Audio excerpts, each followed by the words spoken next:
নিজেদের হাতে লাগানো জিনিস আর বাজার থেকে কেনা জিনিস দুইটার মধ্যে কিন্তু আকাশ আর পাতাল তফাৎ। তো সকালবেলা এই সুন্দর লাউটাকে কাটা হয়েছে।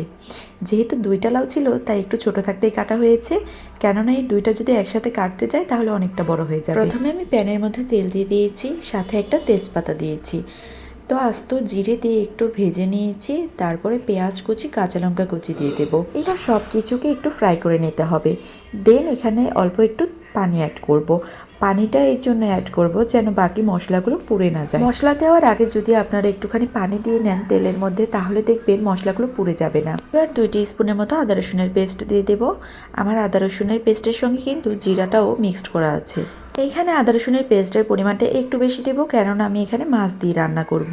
মাছ ছাড়া রান্না করলে আদা রসুনটা একটু কম দিলেও সমস্যা নেই। এবার স্বাদ মতো লবণ দিয়ে দিব, তারপর দিয়ে দেবো হলুদ মরিচ গুঁড়ো। আমার হলুদ মরিচ গুঁড়োর সাথে কিন্তু জিরে গুঁড়ো ধনে গুঁড়ো সব কিছু মিক্সড করা আছে, যেহেতু আমি এখানে সিক্রেট মশলাটা ইউজ করছি। ইউটিউব চ্যানেলের ডেসক্রিপশন বক্সে অবশ্যই আপনারা আমার এই সিক্রেট মশলার রেসিপিটা পেয়ে যাবেন।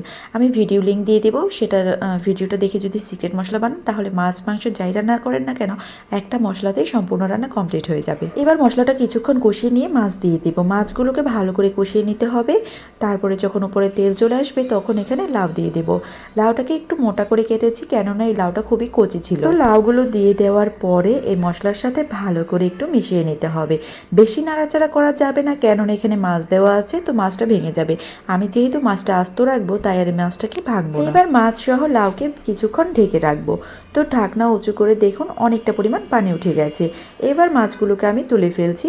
সবগুলো মাছই কিন্তু আস্ত আছে, একটা মাছও ভেঙে যায়নি, কেননা আমি এটা কিন্তু নাড়াচাড়া করিনি। এবার আবার ঢেকে দেব এবং লাউ থেকে যে এক্সট্রা পানিটা বেরিয়ে এসেছে সেই পানিতে এই লাউটাকে ভালো করে কষিয়ে নেব।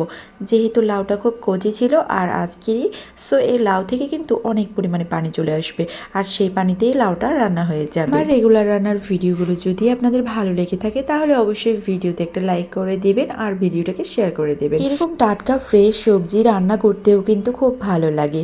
এগুলো রান্না যেমন তাড়াতাড়ি হয়ে যায়, খেতেও তেমনই মজা লাগে।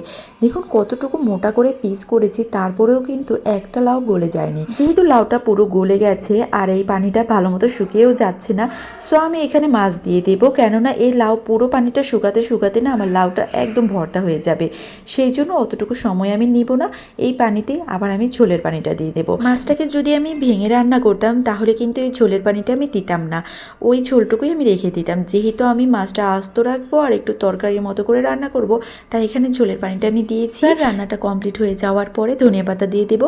ধনেপাতা দেওয়ার পরে কিছুক্ষণ নেড়ে চুলাটা অফ করে দেবো। বাই দ্য ওয়ে, এইভাবে রান্না হয়তো আপনারা প্রায় মানুষই করে থাকেন, তো আমিও এইভাবে লাউ রান্না করি, আমার কাছে খুব ভালো লাগে।